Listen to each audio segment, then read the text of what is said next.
Muy bien, señores, vamos a analizar junto a nuestros invitados parte de lo que hemos estado conversando hoy, ¿no es cierto? Lo que está pasando en el caso Lavallato, lo que está pasando en el caso del Club de la Construcción, lo que está pasando en el caso de lo que se ha conseguido en Andorra, la actitud del presidente de la República. El presidente de la República ha señalado que quiere ser el presidente que se le recuerde por haber luchado más firmemente contra la corrupción, ¿no es cierto? Y esta es la decisión que él ha tomado. Vamos a ver si hay fundamentos para que esto en realidad sea así. Estamos con Miguel Ángel Ferreira, con nosotros. Miguel Ángel, bienvenido, gracias por estar aquí. No, Pepe, muchísimas gracias a ti por la invitación, la oportunidad y un saludo a Exitosas Noticias, ¿no? Muchas gracias. Rafi Radzinski también está con nosotros, analista político. Gracias por estar acá. Un gusto. Muy amable, bienvenido al programa. A ver, número uno, se habla de que el presidente de la República, él mismo lo anuncia y dice: yo quiero ser el presidente de la lucha contra la corrupción. Ojo, que el presidente tiene una investigación todavía. Sí, claro. Él y su hermano César también. Sí. Que habrá que terminar de resolverse para ver si verdaderamente es un presidente que lucha contra la corrupción. Va a ver qué tipo de transparencia hay ahí, ¿no? Ahora, José, sin embargo, el hecho de que él ya materialice, impulse y promueva la lucha contra la corrupción y contra la impunidad permite que él, de alguna u otra forma, fortalezca el trabajo de los que vienen realizando tanto en la Fiscalía como del Poder Judicial. Es decir, tanto los tres poderes del Estado, tanto el Poder Ejecutivo, Legislativo y el Poder Judicial, frente al tema de la corrupción, tienen que tener políticas públicas claras frente a este tema de lucha contra la corrupción. Lo del Ministerio de Transporte a través de Provías y las licitaciones es un escándalo. Y los arbitrajes otorgados con respecto a estas empresas de la construcción también lo es. Y esta es información que venía ya de la suscripción del convenio que se iba a suscribir o que se está por suscribir ya con el gobierno federal de Brasil y ciertamente con la propia empresa Odebrecht, ¿no? Sí, sí, sí, claro, tiene fundamento en eso. No sé qué piensas tú. Mira, el tema anticorrupción es popular porque es uno de los problemas más graves para la sociedad peruana, sin duda. Pero lo que hay que entender es el contexto en el cual el presidente Vizcarra enarbola esta bandera. Fue previo al mensaje 28 de julio cuando salen las denuncias de la corrupción judicial, porque lo de Lavallato ya estaba antes. Salen estas denuncias y él toma acción rápida, forma esta comisión presidida por el embajador Wagner, luego da un discurso el 28 de julio donde plantea estos asuntos relativos al referéndum y eso es un giro en su popularidad también. El presidente Vizcarra tenía 35% de aprobación y 3 meses después pasó a tener 65%. Entonces, el tema de la bandera anticorrupción es, por un lado, uno de los problemas más graves de la sociedad peruana junto con la inseguridad ciudadana. Entonces hay una conexión ahí. Y por otro lado, juntó, digamos, un asunto estructural con temas coyunturales y a partir de eso ha dirigido un discurso, digamos, con esas líneas. Ahora, los mensajes tienen que transformarse en acciones y hechos concretos. Como bien señalaba Miguel Ángel, el eventual acuerdo con Odebrecht ha sido, digamos, uno de los temas más importantes que va a marcar en la agenda no solo judicial, sino política de los próximos meses. Y con esa expectativa creo que se está manejando también el presidente Vizcarra. El tema es que no quede solo en discurso, ¿no es cierto? Porque ayer conversaba con la doctora Muñoz aquí al aire en el programa y ella me decía: ojo, estamos examinando el tema de este convenio Ministerio Público Lavallato y estamos olvidando una de las piezas importantes de este convenio, que es el Ejecutivo a través de la Procuraduría, del Procurador Rodríguez, ¿no es cierto? Porque ¿qué es lo que tanto se cuestiona de este convenio? Aparte, por supuesto, de que cuántos casos se van a ver, se dice, ¿cómo es posible que solo sean 610 millones de soles los que se vayan a entregar ahí? Muy mal los fiscales. Tranquilos, el fiscal no tiene nada que ver con el tema de la plata. Sí, pero además el fiscal está permitiendo que nuevamente tengan negocios con el Perú. Un ratito, los fiscales no lo están permitiendo, esa es chamba del Ejecutivo. El Ministerio de Justicia, a través de Procuraduría, se encarga de ver esos dos aspectos que han sido tan criticados. Y el presidente de la República sale y dice: yo no estoy de acuerdo con que estas empresas negocien con el Estado. ¿Quién está a la cabeza del Ejecutivo? Mira, lo que tú acabas de señalar es básico, porque está bien la lucha contra la corrupción por parte de los tres poderes del Estado que vienen alineándose. Sin embargo, también es claro que el Ministerio de Justicia, a través de las Procuradurías Públicas, tienen la gran labor de negociar y participar en la negociación con respecto a la reparación civil, que hoy es materia de cuestionamiento. Es decir, una persona que nos robó por la información que nos va a proporcionar ilícita, que también es parte, de alguna u otra forma, hoy pretende pagar mucho menos de lo que corresponde. Ahora, en el mundo del derecho penal y el derecho comparado, la legislación del derecho penal negociado a través de los conceptos de colaboración eficaz, terminación anticipada, testigos protegidos, existe una larga data y buen precedente respecto a los casos de lavado de activos y de corrupción que son difíciles de investigar, razón por la cual tú negocias con estas empresas que te robaron por una información que de alguna u otra forma va a permitir que tengas recuperación. Por ejemplo, la información que ya llegó de Brasil al fiscal Germán Juárez, él ya planteó un requerimiento de allanamiento e incautación de bienes. Pidió 50 viviendas, solamente le han dado 21. Entiendo de que respecto a los abogados que también participaron, con respecto a los allanamientos que son árbitros de estos laudos arbitrales irregulares, también ha habido una circunstancia similar. Es decir, todos los requerimientos que ha pedido el fiscal, el juez de investigación preparatoria no lo ha dado en su totalidad. Claro, de hecho, esta parte sí, esta parte no. Sin embargo, ya es importante, ¿por qué? Porque va a permitir, y este es un punto bien fundamental, y ahí sí coincido con Jeffrey, que el tema es empezar a canalizar costo-beneficio en esta lucha contra la corrupción. Es decir, por ejemplo, el Ministerio de Justicia, las propiedades, ellos tienen una institución que se llama el CONAVIS, claro, ¿no? Que son las viviendas que son incautadas por el Estado. El Estado, ¿cuántas propiedades alquila para sus instituciones? ¿Por qué no se utilizan esas propiedades debidamente incautadas respecto a los casos de corrupción, por ejemplo?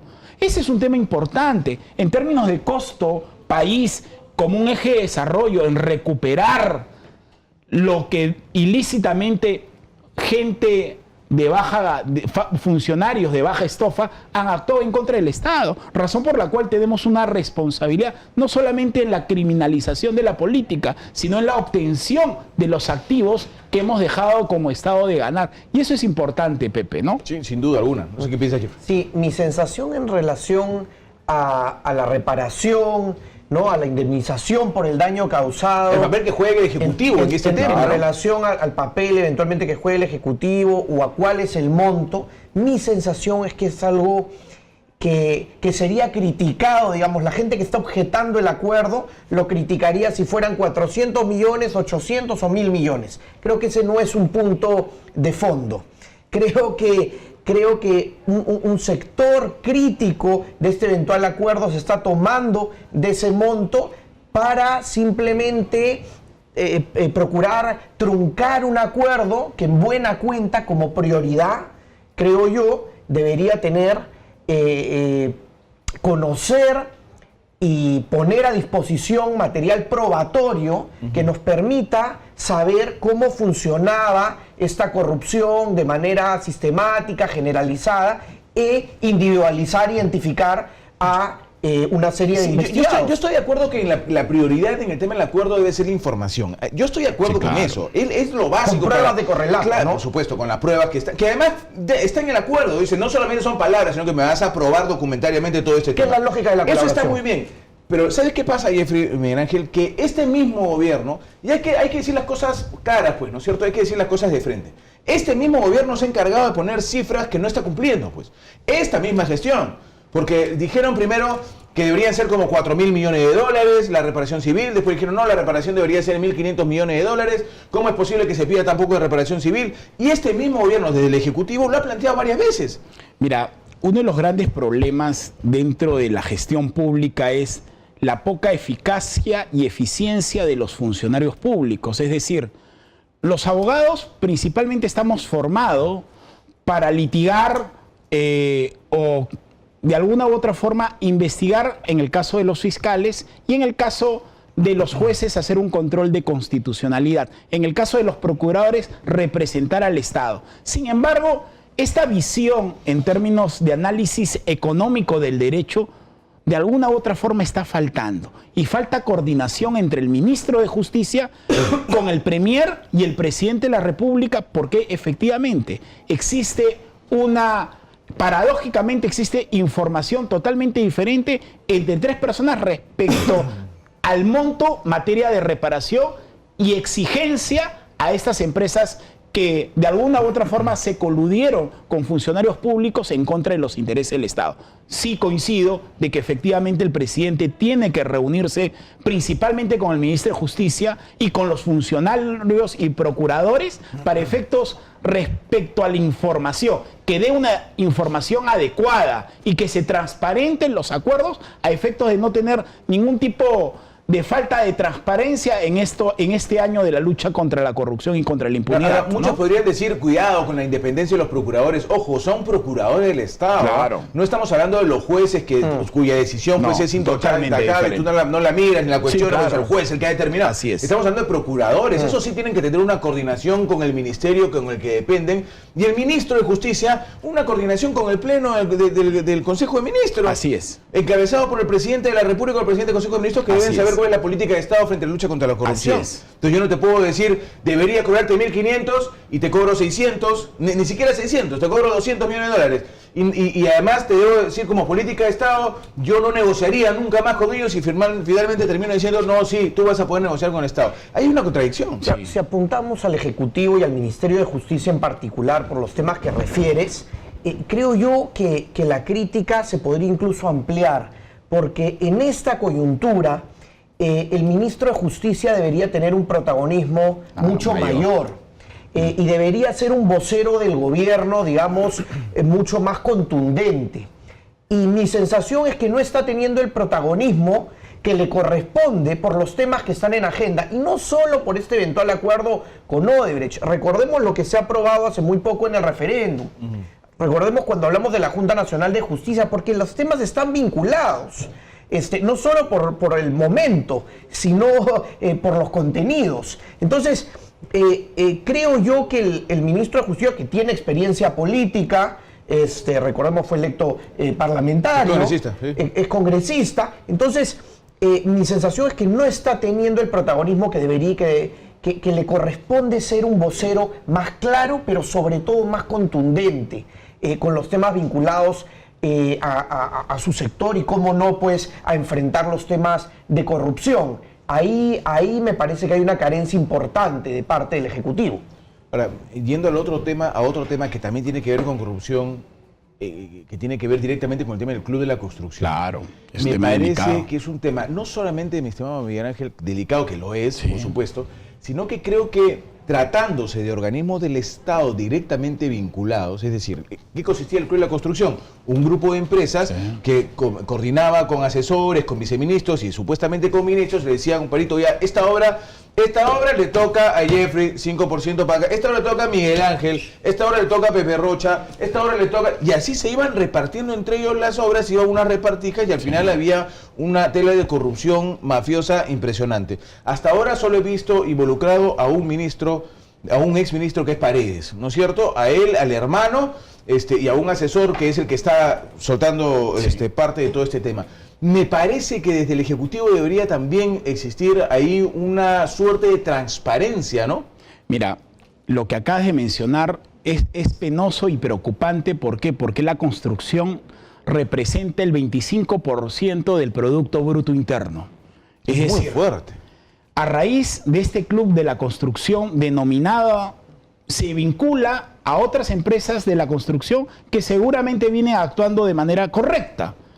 Y se clasifica a todos y se ponen en una bolsa a todos en una circunstancia similar. Sin embargo, los hechos claros que las consorciados han sido las mismas empresas. Obrainsa, las mismas empresas, Odebrecht, el Grani Montero. Es decir, estamos ante empresas que se han coludido en términos jurídicos con funcionarios públicos de Provías, Ministerio de Transporte, Ministerio de Vivienda. Es decir, ha habido todo un aparato institucional en lo público y como empresas privadas coludidas, pero no solamente para temas de corrupción, sino han suscrito adendas y como no han sido cumplidas, han ido a un proceso de arbitraje que ha sido ganado a favor de estas empresas. Es decir, todos allí han actuado de manera totalmente irregular. 35 de vinculadas. 42 arbitrajes ganados. Es absurdo, y más aún, vinculados abogados que supuestamente tenían una reputación importante dentro de un contexto del arbitraje, razón por la cual hoy se hace necesario que haya una renovación en el arbitraje. ¿Por qué? Porque el árbitro es como un juez en lo privado. Sus laudos arbitrales tienen materia de ser como sentencias consentidas y ejecutoriadas, razón por la cual es fundamental. Es más, en los contratos, cuando uno suscribe este tipo de contratos de contratación pública, hay una cláusula que señala de manera expresa que al no cumplimiento por las penalidades que corresponda y al no estar de acuerdo o al incumplimiento se van a la vía arbitral, razón por la cual hoy se requiere una regulación, pero adecuada y correcta de estos centros de arbitraje que se requiere, ¿no? Es verdad. Y el exministro Paredes decía algo. Si es que existen empresas que no estaban metidas en el tema y que tenían alguna duda, ¿por qué no denunciaron? Dice, yo no recibí ninguna denuncia, a mí nadie me dijo nada, nunca me informó, no me tocaron la puerta. Bueno, precisamente cuando hay corrupción sistemática, Claro. organizada, articulada, las denuncias se tapan, pues la corrupción viene de varios flancos y los protectores están por varios lados. Pero en todo caso, creo que hay dos asuntos importantes que anotar respecto del Club de la Construcción, que más parece una banda delincuencial que un club, ¿no? Por un lado, el Ministerio de Transportes y Comunicaciones es el ministerio que mayor presupuesto tiene en todo el Estado peruano. Los 18 ministerios, más la PCM, el que más tiene es el Ministerio de Transporte. Entonces, no es casual que sean los contratos y las obras que vengan del Ministerio de Transporte. Primer asunto. Segundo, trasciende probablemente a esta época que se está investigando en el gobierno de Ollantumala. Porque, vamos, yo no creo que se haya formado y terminado esos acuerdos delincuenciales en esos periodos, por un lado. Y por otro lado, como bien apuntaba Miguel Ángel, es todo un círculo en el cual no solo los contratistas, sino también las empresas supervisoras aparentemente formaban parte de esta corrupción y la solución de las controversias, los arbitrajes en los cuales devenían los problemas, digamos, de interpretación o ejecución de estos contratos, porque aparentemente también había corrupción ahí, entonces era todo un círculo, y ahí hay decenas de casos que todavía no se han visto ni judicialmente, algunos ni periodísticamente, o sea, hay muchísimos casos, entonces yo creo que ahí hay todavía mucho material. Mira, Pepe, Jeffrey, déjame interrumpirte un par de segundos nada más respecto a que esta información es clave y por eso el acuerdo que se debe suscribir tiene que ser inmediato, porque acá han tenido que irse hasta Panamá a ver que estas empresas offshore están debidamente, totalmente cubiertos quiénes son los representantes. Es decir, investigar corrupción es sumamente difícil. Sí, claro. A tal punto de que para obtener esa información que Germán Juárez bien lo ha trabajado en el proceso de Lavallato y ahora con respecto al tema de los árbitros que se han coludido con el grupo de club o mal denominado Club de la Construcción, que parece una banda organizada realmente, y es por ello que estos temas de offshores tienen que ser investigados. Entiendo yo que en la suscripción de los documentos deben tener mayor información. Por eso los políticos están temblando. Y por eso es clave lo que pueda conseguir el Ministerio Público en Andorra. Sí, claro. Fundamental. Fundamental. Sí. Fundamental. Y aparte es importante de cara a la legitimidad de estas investigaciones, porque implican casos distintos, de autoridades políticas distintas, porque la corrupción está en todo el espectro político.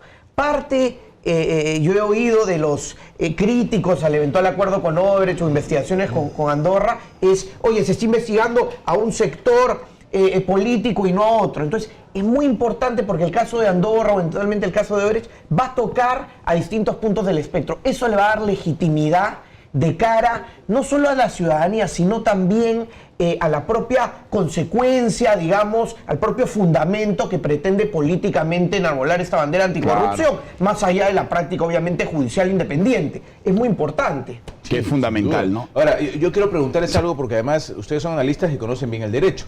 He escuchado y he leído ya algunos fundamentos de quienes dicen, oye, yo era árbitro, pero el problema aquí ha sido no que yo haya querido beneficiar a Odebrecht, sino que el Estado no se ha sabido defender. No presentaban las pruebas, no presentaban los argumentos necesarios para poder darles el arbitraje a favor de ellos. Por eso es que se los teníamos que terminarmente dárselo a Odebrecht. ¿Qué les parece estos argumentos? Mira, eso no es verdad. Estas cosas han sido totalmente dirigidas. Es más, sabían quiénes iban a ser los árbitros respecto a algunos temas, no me quepa la menor duda. Yo soy abogado y yo litigo y conozco y tengo conocimiento claro sobre estos hechos concretos, ¿no? Porque obviamente te llega información. Razón por la cual lo que hoy nosotros tenemos que hacer es que se investigue. Y como bien señalaba Jeffrey, no ni a la izquierda ni a la derecha, sino a todos por igual. A misma razón, mismo derecho. Razón por la cual que en tu primera pregunta decías, el presidente también está comprometido por un tema de CMR, Vizcarra y SAC de su empresa, también hay que investigarlo. O sea, acá todos tienen que ser de alguna u otra forma medidos con la misma vara. Sin embargo, hay que apoyar esta lucha contra la corrupción, porque la corrupción significa, en términos de incidencia para el desarrollo país, un monto económico exorbitante. Y la gran ciudadanía se ve afectada. Yo tuve la suerte de estar en un evento del Ministerio de Inclusión Social, invitado, y la ministra señalaba la cantidad de anemia que hay en las regiones. Cajamarca, Pasco, Huancavelica, Puno, tenía una visión multidimensional de la pobreza y en ese sentido es claro, de alguna u otra forma, determinar la visión multidimensional de la corrupción en tanto y en cuanto incide en el desarrollo país. No es posible que hoy día estemos permanentemente en este tema de colusión entre empresas privadas con algunos malos funcionarios. Por ejemplo, un caso concreto en Loreto. Había un tema de hemodiálisis, que hoy día estamos pagando la hemodiálisis más cara en la red Loreto, de 476 nuevos soles por persona por hemodiálisis. Dime si es justo que la red Loreto de Salud hoy día suscriba un contrato cuando hay un concurso público en ese sentido. A mí me parece un despropósito, ¿no? Si me permites acotar algo, un asunto que también es delicado, y es la contraparte de lo que venimos hablando, es que en las investigaciones por corrupción, tanto desde el punto de vista mediático, digamos, como riguroso, procesal, judicial, una tentación y un problema es generalizar. Y ahí sí debemos tener mucho cuidado, porque no todos los árbitros que han participado eventualmente tampoco son corruptos. Entonces, muchas veces lo que pretenden los corruptos desde la política o desde el ejercicio, digamos, empresarial, por supuesto, es generalizar, claro. Porque cuando se generaliza ya no se individualizan los responsables o se relativiza la responsabilidad. Entonces, un asunto muy delicado y muy importante es... Se puede hablar de temas sistemáticos o que involucraron a muchos, pero hay que tener cuidado con generalizar, no solo porque la responsabilidad penal es individual, sino también porque de cara a las investigaciones pierde pues peso, pierde seriedad cuando no se identifican a los imputados. Por eso la importancia de los allanamientos de ayer y la importancia de las investigaciones que se ven a hacer desde del Ministerio Público. Ojo, pero la Fiscalía sí ha señalado quiénes son los responsables y los árbitros, y ha hecho el requerimiento tanto de allanamiento e incautación. Y el juez que hace el control de constitucionalidad, si la solicitud de requerimiento es fundada, obviamente ha declarado infundado en algunas, por la falta de individualización. Entre ellos, por ejemplo, lo hizo del abogado Abanto, quien ha enviado una carta y ha dicho, señores, vayan nomás, no hay problema, yo les doy mi autorización. Ahora yo no sé qué vayan a encontrar, ¿no? Claro. O sea, eso, a veces piensa mal y acertarás, dice, no, ya se lo preguntaremos si es que termina viniendo, se ha comprometido, está con nosotros el doctor Abanto. Señores, muchas gracias. No, Gracias José, por estar con muchísimas nosotros. Muy gracias por la amable. oportunidad. Momento de irnos a un corte, señores. 10 de la mañana. Vamos, regresamos con más aquí en Exitosa Perú.